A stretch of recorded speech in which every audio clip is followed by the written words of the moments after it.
This episode is brought to you by Battleborn Batteries, the best name in the RV and marine industry. These lithium batteries are designed and assembled in the USA, backed by a 10-year warranty. The best solution for your battery anxiety, so go check them out at battlebornbatteries.com.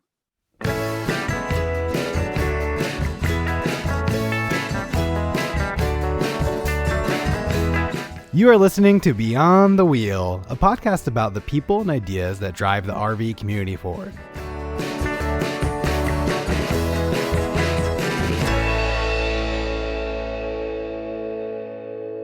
Hi, everyone, and welcome to the show. Today we have two guests for you, Julie Chickery and Lindsay McKenzie. They are here to share with us what it is like to organize and put together the largest online event for RVers, which is called Full-Time Freedom Week. The event is designed to help all RVers, whether you are a new or a seasoned RVer. There are tips for purchasing your next RV and where to take it to next. So let's jump into conversation with Julie and Lindsay. All right. Well, welcome, Lindsay and Julie. Thanks for coming on the show. And Kenny, I just have to tell you before we get started that I actually know a lot about this already because Julie's my wife. So I get to hear a lot of the conversations. I'm excited for two reasons. I'm excited to have you guys and learn more. And I'm excited too because I'm part of Full-Time Freedom Week this year. So I'm doubly excited. That's right. Right. You're all in. So normally how we start is to have our guests tell us a little bit about yourselves and how the two of you and your other two partners came together and started Full-Time Freedom Week. Cool. Well, I'll start. I'm Lindsay McKenzie. My husband and I have been RVing full-time for 2.5 years. We also started our blog, Follow Your Detour, about 2.5, 3 years ago. So we write a lot of RV content, both inspiration, travel, kind of how to really just documented our journey. And we've loved sharing what we've learned about the lifestyle and some things that we're passionate about through the blog. And I also recently wrote and self-published my own book, which is also called Follow Your Detours. And I'm Julie Chickery, and you might recognize the name. Married to Sean. We have actually been full-time traveling in our RV for 5 years now. About 2.5 years ago, also, I decided to start a blog and do the same thing, kind of share lessons learned. We focus a lot on finance, so we also have a book, Full-Time RV Finance. But as I was trying to learn about blogging and creating products and growing my blog and my reach, I decided to work with some other RV bloggers, and that's where I met Lindsay and our other two partners, who are Liz Wilcox of the Virtual Campground and Camille Attell of More Than a Wheelin'. And we started this accountability group where we all kind of helped each other learn and grow and stay on track and meet our goals. About 6 months into it, Liz Wilcox came up with this, hey, why don't we do this like live thing the week of Thanksgiving where we can share with everybody? And so we kind of all put our heads together and came up with Full-Time Freedom Week. Now, the week of Thanksgiving, why the week of Thanksgiving? Was it purposely done that way because Thanksgiving is a time of season for giving? Or did it just randomly happen that way?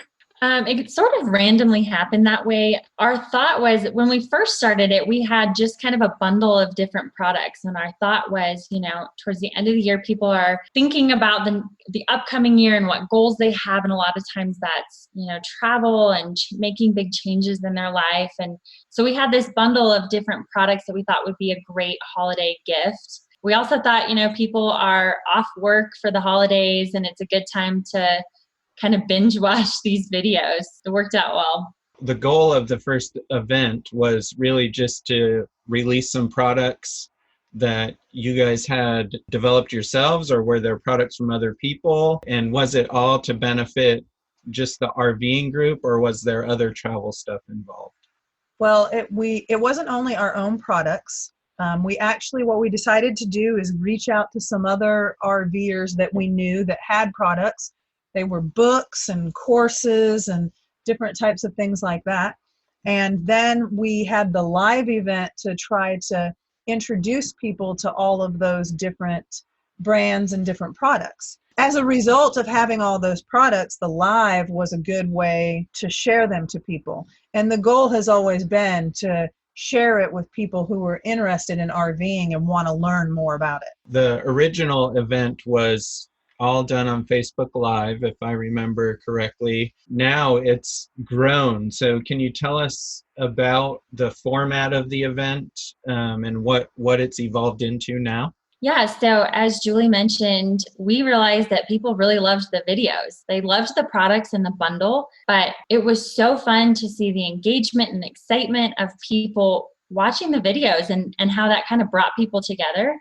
So we really wanted to emphasize that a bit more, which is how it changed for year 2 and is still developing for year 3. But we call it a 4-day mega event. So yes, it's online. We call it a mega event because it's packed full of content those 4 days. So it's 8 videos a day, 2 of which are live, and then the other 6 are pre-recorded.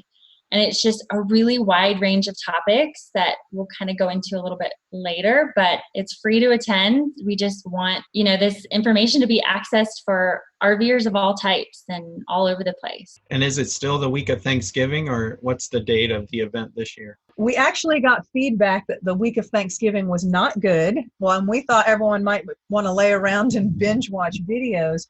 We realized that what they really want to do is spend time with their family and not have to stick to this schedule.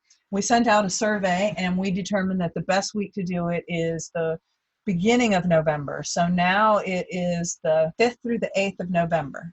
When you guys were coming up with this idea, who was your target audience? Were you looking for the first-time RV buyers, newbies, experienced people? And what did your audience actually wind up being? Yeah, so the first year, we really thought that our target audience was full-time RVers, and it turns out that we attracted RVers of all types, like I said. We had some weekend warriors, we had, the part-timers, we had everything from retirees to people that were just really interested in the lifestyle and kind of wanted to see how people were doing it. So as we surveyed everybody, we just saw how many different people we were attracting, and we decided, let's welcome everybody, let's open it up to everybody and create content that really meets everybody's needs. We like to call them RV enthusiasts because I think we can all relate to that, right? Whether you just go out camping here and there or whether you're doing it full time, we're all enthusiastic and passionate about RVing and everything it can offer. So I think sending out the survey every year was probably a good thing for you guys to see where you could improve and get more attendance. Based on year to year, how have the goals of the event changed? So the goals really haven't changed. We've honestly just tried to constantly be improving the content and the way we deliver it to meet everyone's needs, because the event would be nothing if we weren't delivering stuff that people need and want. Through these surveys, that's really just helped us make sure that we're coming up with topics that are relevant to everybody and also current, because things change quickly and the RV industry has changed so much the past couple of years. So our goals have remained the same. It's just in terms of how we've delivered the content, and we've added a greater emphasis on community and engagement, and really wanted to not just deliver content, but connect everyone together through that content. If I attended last year, it wouldn't be a repeat if I attended this year. Is that what you're saying? Yeah, absolutely. We definitely went out of our way to make sure that we have new topics and new speakers and just fresh material, because so many of the people who attended last year want to come back this year. They told us right away, we want to come back next year. We had people in January giving us ideas for what type of content we could have in November. And we listened to them. And we went out and recruited speakers based on the types of information that people told us they wanted to hear.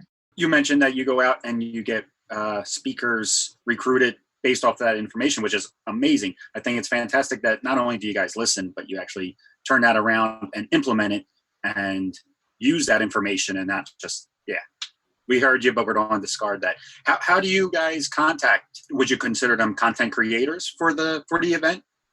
Well, first we start off with our network. So the 4 of us get together and kind of have a dream sheet of who we think would be good to fill the different topics that people have asked for and different topics that we've listed. And then we kind of ask each other, hey, does anyone know this person? So we start off with our own internal network, but we've also just gone to people's websites and clicked the contact me button or gone to their YouTube channel. And a lot of times in your about section of your YouTube channel, there's a link to how to email people. Kenny, you made the dream sheet. How does that make you feel? Awesome. My day just got a whole lot brighter. No, that's really good to hear. The first two events were billed as the largest online event for RVers. We understand that this year there's going to be a live component, and there's going to be some attendees that are actually with you guys in person, and I think it's going to be somewhere in Texas. Hopefully you can expand on that a little bit. Why did you decide to add this in-person component to go with the online event? So the live event actually just came out of that desire to build community that Lindsay talked about. We had people contacting us, like I said, in January or February after last year's Full-Time Freedom Week, wanting to keep the discussion going. So when we planned for this November, we thought, why don't we get together in person? And at first we were just thinking of maybe the 4 of us getting together because it would be easier to run if we were all in the same location.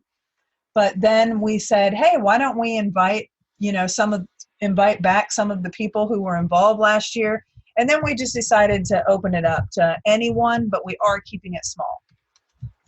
When you say you're keeping it small, how large of an attendance? I think we capped it at 35 rigs total.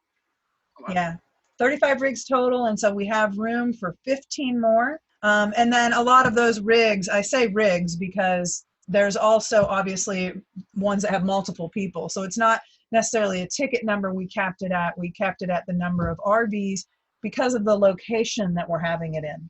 So we're having the live part of the event in Galveston, Texas at a resort called Jamaica Beach RV Resort. It's got ocean views. It has a lazy river. It's going to be a lot of fun. The weather will be great that time of year. So we're so excited. That sounds nice. That sounds real nice. Yeah. Mm-hmm. We were very thoughtful in choosing that location, as you can tell. Sure, people will appreciate that. And then the live online version, how does that work? Will that be done through Facebook and the community will be able to ask questions while the live is going on? Are they able to ask questions afterwards? How's that happen? How's that work? Okay, so the virtual event, the way it works is like we talked about how we would like to improve our content delivery. One of the problems we had the first year was that it was only on Facebook. So what we did last year is we purchased the domain fulltimefreedomweek.com, and that's where all of the videos reside. But we use Vimeo, which is a web hosting service, kind of like YouTube. We use Vimeo to actually host our videos. So they have an integration where we can embed the videos onto the website. So people will get a login when they sign up for a free pass. They'll get a login to the videos of that day, but they'll be on our website and they can actually see the videos and then they can even comment on the lives. Oh, very nice. And then all the content, is it an all access type of pass? Do they get all the pre-recorded video all on that first day, or is it scheduled and they can access it as the week goes on? So like we said, there's 2 live videos a day. So every morning and at the end of each day, there's a live video so people can be in, engaging with us and feeling like they're really a part of, even all of us in the live component of the event. And then the rest of the videos are, pre-recorded and scheduled at certain times. And the schedule is, released. So everybody is aware. We send a daily email so you know what's coming for the day. And so free registered attendees can access the videos for that day only. So they can just follow along. And then if anybody finds that it's too hard to watch all the videos in one day, they've got a couple options. They can buy a 30-day pass. They can access all the videos for 30 days after the event. And then there's also an annual pass. So they've got a year to watch the videos. And then we also have a lifetime pass. So that if there are some people planning for RV life 2 years down the road and they want to be able to access it a lot longer, they have that option too. And the live ticket comes with the lifetime pass. It's one of the benefits. And does the lifetime pass include the previous year's videos as well? It doesn't include, but you do have the option to get those videos as you're checking out at a discounted rate. So we did have a lot of people wanting those from last year, and we want to be able to offer those as well. So people can get a lot of content out of this event. I love that you guys broke it down into tiers and that you have different options, and depending on people's budget and what they're really looking for and their time, how they can manage their time. That's great. Again, that was one of the things we did with the survey. We just saw that everybody has different needs and wants, and so we just want to be able to accommodate that. So we know that it's been successful the last couple of years and has grown quite a bit. Can you talk a little bit about the strategies that you four have used to get this growth and any new strategies that you've put in place? I know one is having the live component is probably one of the strategies you put in place for this year to grow it a little more, but are there any other strategies you've used that you want to talk about? Honestly, the growth has been so natural for us because there was so much buzz about the event last year that, like Julie said, a lot of people are excited about this year and they're sharing it with others. And because we are doing this as a collaborative event and there's so many different RVers involved, we're able to kind of utilize their networks and their audiences. So the word has spread pretty quickly, just kind of naturally. But yeah, we are thinking of different ways to kind of attract more people and a wider audience. And the community piece is going to be a big part of that. And our just overall marketing strategies have changed a little bit so that we can reach people that are outside of our network as well. Julie, I don't know if you want to add on that. Some of the things that we're trying to do to market it a little bit better are using social media and also Pinterest. We're actually doing a little bit of ads this year. So yeah, we're definitely all trying to grow a little bit more, and especially to reach that group of people who aren't yet RVing, because we want the dreamers too. And so sometimes the dreamers aren't as linked in with all of our networks as the others are. That's why we're using the ads and Pinterest especially to try to reach that group. Yeah, just as some feedback for you, as I was searching Facebook this week for something, I did see a couple of Full-Time Freedom Week ads on Facebook. So it's reaching people. Yeah. And, things like being on the podcast and just kind of being creative with how we get out there. And then what has been the impact of sponsors on the event? Sponsors have been a really cool aspect of the event because they have allowed us to do giveaways. And who doesn't love giveaways?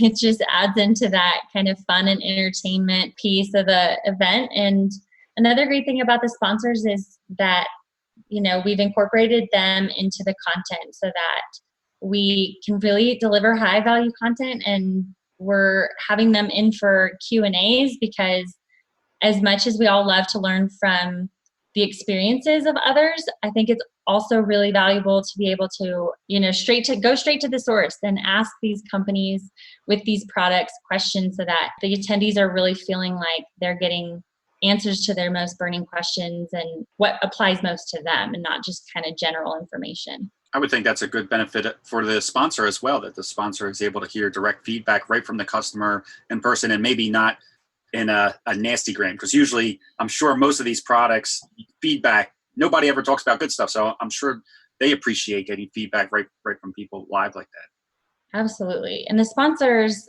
it's really fun for them too, because it's just a creative way for them to, meet their audience and learn more about them. And I think everybody's having to get a little bit more outside the box in terms of marketing these days with everything being so digital. And this offers sponsors a really great opportunity to do that. And the event's it's just fun. And they really have enjoyed being a part of it and seeing the community come together and being able to contribute to it. Are there going to be sponsors present at the live event? We are actually having a couple sponsors that are coming to the live event and it just kind of speaks to that community again. The sponsors that we've selected to partner with are part of the RV community. And so a couple of them were excited to say, hey, can I come too? And we're like, absolutely. We definitely want you to come and be involved in that aspect as well. I have a question about the four of you working together. I'm sure other people might be curious about this too. Do you guys have any tips to be successful? All four of you are always remote. You're never together. Other than good internet, how do you guys schedule meetings, and is it all FaceTime? It's funny, that also has been a process of growth for us over time as well. We actually have all only been in the same location together, the four of us, once ever. And it was at another conference. So since then, we've had to find ways to connect, and we used to use like Facebook Messenger. And then we started just learning about different tools. We started using a tool called Slack because it allows you to create different categories of content so we could kind of keep our discussion straight. And then this year, we even started using a project management tool.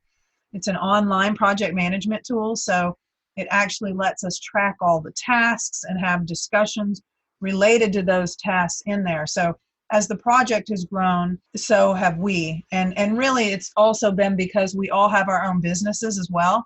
And we're learning how to grow in those businesses. And we're able to share that to this business and this collaboration and use it.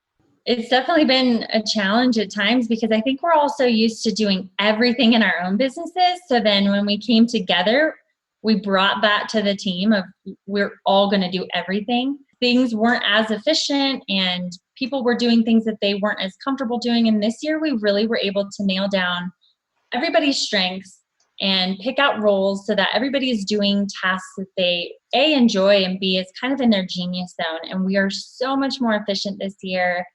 And it's really just been kind of time and trial and error and learning as we go. And each year feels better and better, and we're getting there. That was on me. My next question was about the tasks. And I would say that would probably be a big deal, that everybody plays a different role in putting this all together, that you're not all trying to like step on each other's toes in a sense, I guess. Absolutely. If you just look at our separate businesses and blogs and you see what we offer, we're all so different. Like Lindsay is very heartfelt and emotional. Her book, Follow Your Detour, no lie, when I got the book, I stayed up past midnight to finish reading it in one day because it was just, you felt so emotionally invested in it and you wanted to read the whole story. And Liz is hysterical. Her whole thing, she got started with something called Tales from the Black Tank, a book about poop stories that everybody in RVing has. So, you know, we all have different strengths and different things to bring to the team. We've learned different lessons along the way, and then also just our backgrounds. And, you know, Camille and I spent so many years in the corporate world and had different strengths to bring from that. And so we just all bring it together in our business Full-Time Freedom Week and find ways to contribute best to the team. And do you use any outside help, like virtual assistants or marketing companies or anything like that? Before I answer that, Julie bragged on me, so I have to brag on her because I do have to say that we would fall apart without Julie's attention to detail and how organized she is with tasks and just managing all of us as creatives. I think we can all get all across the board, and Julie brings us all back together. And I think that's a really important piece to make when working with a team is there's got to be somebody that steps up as the leader, and Julie's definitely been that to us. So moving on though, yes, we are feeling the need to have some extra hands. So we are going to be hiring a virtual assistant here soon, and she's actually going to be at the live event too, so she can kind of be our go-to person for things. And I think that's going to take some of the pressure off the week of the event so that we can really enjoy the event, because last year we were really glued to our computers answering questions and making sure everybody was accessing the content, and it was stressful. And I feel like we worked so hard that we didn't get to really just like engage with people on the content in the event. It was kind of all like tech stuff or questions, and it'll be nice to do that this year and take a little of that pressure off. And we've also hired sought out the advice of some Facebook ad experts, and just areas that we feel a little less knowledgeable about, we've reached out for help with. So as the event goes on in years and grows, does it get easier or does it become more difficult, or are there things that maybe change throughout that make it a little maybe more complicated? Well, here's the thing. You have 4 overachievers who are running Full-Time Freedom Week. So the 4 of us, the reason why we got together in the beginning, I said was accountability, because we all wanted to grow our blogs into businesses right away. We didn't want to have to wait. You always hear you have to wait 2 or 3 years to make money from your blogs. And we were like, no, that's not happening. We want to do it now. And we have all been successful at doing that. But the way it relates to Full-Time Freedom Week is we all get together, and every year we have a million more ideas of how we can make it even bigger and even better. And some of the times we have to rein ourselves in, actually, and say, okay, time out. Let's maybe set a 5-year plan and do some growth this year and some more growth next year, because our natural tendency is to want to do everything all at once, and that can definitely get very overwhelming. Yeah, I think there's such a thing as growing too quickly, too big, too fast. And is there I know this is a 1-week event or a four-day event, you said, Lindsay? Yeah, 4 days. Okay, so that's 4 days out of the year that you have this great captive audience coming in and participating. Is there any future plans to expand that and maybe have mini events throughout the year to keep people excited about RVing and inspired to get out there and do it? Yeah, it's definitely on our radar. And even last year, we, like I think Julie said earlier, we really tried to stay connected with the attendees and offer them different resources throughout the year that we felt would be really helpful to them, as well as opening the cart to get the videos in case some people joined us late and missed the event. And this year, we really want to keep that excitement going. And we were so thrilled when we surveyed the attendees and saw how many people hit the road as a result of the event last year. We just want to be able to celebrate that a little bit more and support people along the journey more than just 1 week. So we do have a Facebook group for attendees, not only for us to stay connected with them, but also for them to connect with one another and maybe meet up on the road or support each other in certain areas. We think that's going to help, keep that engagement throughout the year. And it's just been really cool to build relationships too. And, like we said, a lot of the attendees from last year are the ones that are coming live in person this year, because we've truly become friends with them and they've fallen in love with the event and want to be able to hang out in person. And so it's gone from just this week event to really this kind of big community movement in a way, So we're always thinking about it year round, and we want others to as well. I think that's great. And I think that's probably one of the greatest things that you could probably hear is I moved into an RV, or I started RVing because of this event. You guys have helped me so much. That's got to be, I would imagine, the best thing ever. Yeah, it is. It really is. Could you guys talk a little bit about the content this year and topics that'll be covered? We have content that is really across the whole range of RVing. So when we talked about our audience earlier and how we wanted it to be something for every RV enthusiast, we tried to make sure we did that, and also using the feedback from last year, and also with the goal of trying to make it different. So some of the topics we have this year are things about preparing for full-time RV lifestyle, so preparing for tiny living. We also have a lot of tips about purchasing this year and people sharing, not salesmen sharing, but actual RVers sharing, I had this kind of RV and here's why it does or doesn't work for me. Or even we have several speakers who have had one type of RV and then later switched. Lindsay is actually an example of that, and we have a few others. And then we also have a lot of topics about places this year. People wanted to hear about different destinations. So we have an RVing to Alaska segment and an RVing outside of the United States segment. They're two big topics right there. And not to take away from what the first couple topics as well, they're huge. I think you guys probably know better than I would, but isn't the rate of people switching RVs very quick? Don't a lot of people keep an RV, like especially for their first purchase, they keep it maybe a year and a half, and then all of a sudden switch to another RV almost right away because they didn't have that information up front. They didn't really know what to be looking for and what was going to fit their needs when they got on the road. Yeah. And I think that the trend is going towards smaller RVs too. The industry has been making these really awesome, spacious, smaller RVs, and it's, making it more possible for people to to be in vans and be able to travel more and be more maneuverable. Just in how they're manufacturing them have changed so much. So. And that's how even the purchasing, we have a few, I think 3 different videos on different aspects of choosing an RV and purchasing an RV, but they're relevant even to people who are currently RVing, because so many of us change over time. And it's not only because you didn't know when you first bought one, but also your life changes in an RV just like your life changes when you're in a traditional home. So Sean and I, after 4 years, this year we downsized as well. It's still a 5th wheel, but it's a much smaller 5th wheel, because when we went from our large home, going into a 44-foot 5th wheel actually seemed really small way back then. Believe it or not, that seems small. And then after a few years, it was like, wow, this is huge. We could go even smaller. So we're trying to also help people as their needs change along their RVing journey. Yeah, if we haven't said it enough, there really is something for everyone. And, even Dan and I have settled into sort of a base camp type style. And so that transition, and there's stuff for, like I said, people who are retired, and then there's stuff for people working on the road, and there's a little bit of everything, and we're really proud of that.